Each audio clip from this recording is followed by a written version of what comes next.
Ang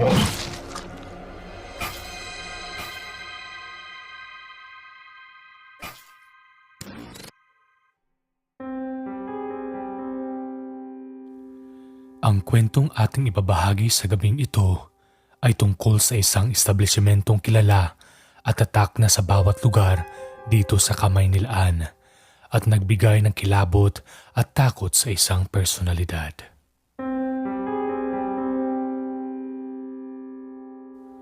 Ako si RD, isang working student at nagtatrabaho bilang all-around staff sa 7-Eleven. Subalit yung akala ko na magbibigay sa akin ng pangtustos sa pag-aaral ay ito pala ang magbabago ng tingin ko at pananaw sa buhay. Nangyari ang lahat ng ito taong 2021, buwan ng Oktubre, araw ng Huwebes. Kadalasan ang aking shift ay panggabi dahil ang aking pasok sa aming universidad ay pang-araw. Sa isang linggo madalas na 3 o 4 lang naman ang subjects na aking pinapasukan. Kaya naman, halos gabi-gabi akong nagjo-duty sa naturingang establishmento. Actually, magta-3 linggo pa lang akong nakapasok dito. Tahimik naman ang store sa tuwing sumasapit ang alas 11 hanggang alas 4. Madalang din kasi ang mga customer. Kaya nakakagawa pa rin ako ng mga thesis o kaya takdang aralin sa aking universidad. Isang gabi, dakong alas 12 ng madaling araw. Habang ako ay nakaupo at nakikinig ng isang musika sa aking telepono, dumating ang aking amo na si Sir Darrell. Si Sir Darrell pala ang orihinal na may-ari ng 7-Eleven. Madalang naman ito pumupunta sa store. Pero nung gabing iyon, napansin kong balisa ang matanda na tila ay hindi matigil ang paglingon-lingon nito kung saan-saan. Magandang gabi po, Sir Darrell. Naparito po kayo. Gabing-gabi na. Sabi ko sa may-ari ng establishmento. Pero nananatili lamang ito sa kanyang kinatatayuan at patuloy sa pagiging balisa. Kaya naman, napagpasyahan ko na lang na baliwalain na lang ito at patuloy na lang na makinig ng musika. Subalit, maya-maya pa, bigla itong nagsalita. Hoy, ikaw, nakita mo ba? Nakita mo ba? Ika ng matandang si Sir Darrell. Natulala naman ako ng mga puntong iyon. Maya-maya pa, muli itong nagsalita. Sagutin mo ko. Nakita mo na ba? Nakita mo na ba? Pagtatanong ng paulit-ulit ng matanda, sumagot naman ako ng mga puntong ito. Ika ko pa nga na, Sir Darrell, pagod na po yata kayo. Halika sir, isasarado ko muna ang store at ihatid kita sa inyo. Malumanay kong tugon sa aking amo. Ngunit matapos ko magsalita, agad itong umalis. Actually parang nabastusan ako ng mga puntong ito. Dahil parang matapos niya ako tanungin, dali-dali naman ito umalis.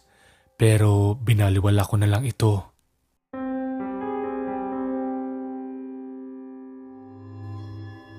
Alas 2 na madaling araw, tumayo ako saglit para tumitig kung may kalat sa store. Maya-maya pa, napansin ko ang isang barya na naruroon malapit sa stockroom. Agad naman ako naglakad ng mga puntong iyon at para ay makuha ang baryang ito. Ngunit, dadakutin ko na sana ang barya. Laking gulat ko. May isang kamay na butot balat ang dumukit o humila sa barya. Napaupo ako ng mga puntong iyon. Halos pagpawisan na ako ng buo sa kaba. Ilang segundo pa ang lumipas. Nagpasya akong silipin sa awang ng pinto kung sakaling may tao ba o may natrap sa stockroom. Ngunit nang silipin ko ito, may isang imahe ang sumilip din sa awang ng pinto. Sa labis ng aking takot, agad akong kumaripas ng takbo papalabas ng aming store. Sino kaya yun? May tao ba sa stockroom? O guni-guni ko lang. Sabi ko sa aking sarili habang ako ay takot na takot sa puntong iyon.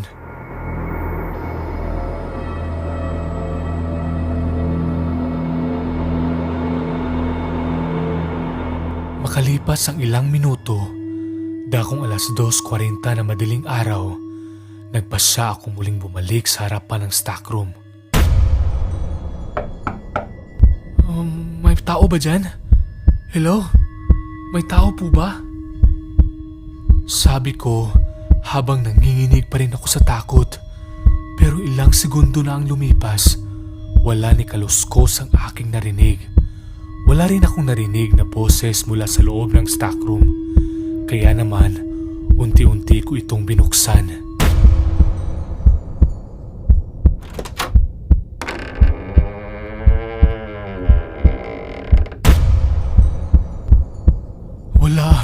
Walang tao sa stockroom. Yan na lang ang mga katagang tumatakbo sa aking isip habang gulat na gulat ako ng mga puntong iyon. Nagdaan ang ilang araw, linggo, patuloy pa rin akong nakakaranas ng kababalaghan simula nung gabing iyon. Hindi ko mawari kung bakit patuloy at gabi-gabi nagpaparamdam ito sa akin. Pero sa patuloy nitong pagpaparamdam, hindi na lang stockroom ito nagpapakita.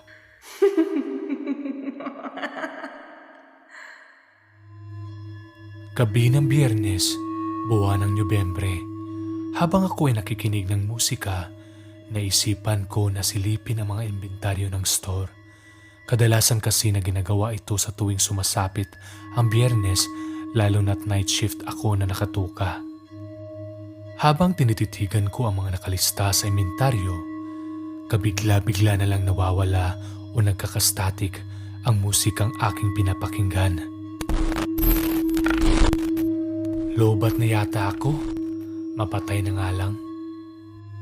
Ika ko sa aking sarili habang dahan-dahan ko nang pipindutin ang button o off switch sa aking music app. Maya-maya pa, muli akong tumitig sa inventaryo. Pero bigla muli akong nakarinig ng static. Tapos sinundan din na ng kakaibang huni na tila ay parang paos na babae o matanda. Nilingon-lingon ko naman ang pwesto o establishmento. Gayon din ang aking telepono. Ngunit wala akong nakitang tao o kahit ang aking telepono ay pawang nakapatay at pawang lubat din ito ng mga puntong iyon. Maya-maya pa, unti-unti na akong nakaramdam ng takot. Dahil nung ako ay mapalingon sa refleksyon ng aking telepono, kitang-kita ko ang isang napakaputing babae at butot balat ito. Unti-unti nitong nilalapit ang mga palad paparoon sa aking mga mata. Sa sobrang taranta at dali-dali akong tumakbo papalayo sa establishmentong iyon at nang ako ay makalayo, dali-dali kong tinawagan ang aking amo. Sir Darrell, may multo sa store. Ika ko habang nangangatog ng mga oras na iyon. Nakita mo? Nakita mo? Opo, sir. Sir Darrell, kitang-kita ko po. Bigkas ko sa aking amo habang tarantang-taranta ako. Pero patuloy lang itong nagsasalita ng mga katagang, Nakita mo? Nakita mo? Nakitang ano, Sir Darrell? Nakita mo? Nakita mo ang multo sa likuran mo?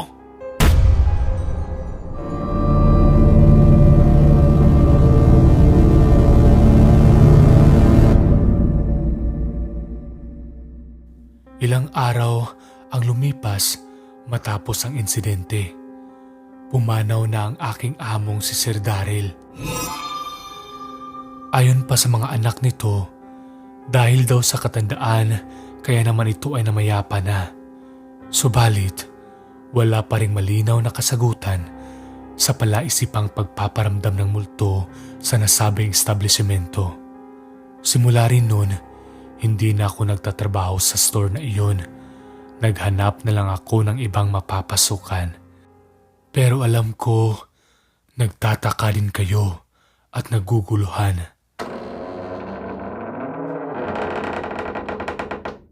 Ikaw, nakita mo?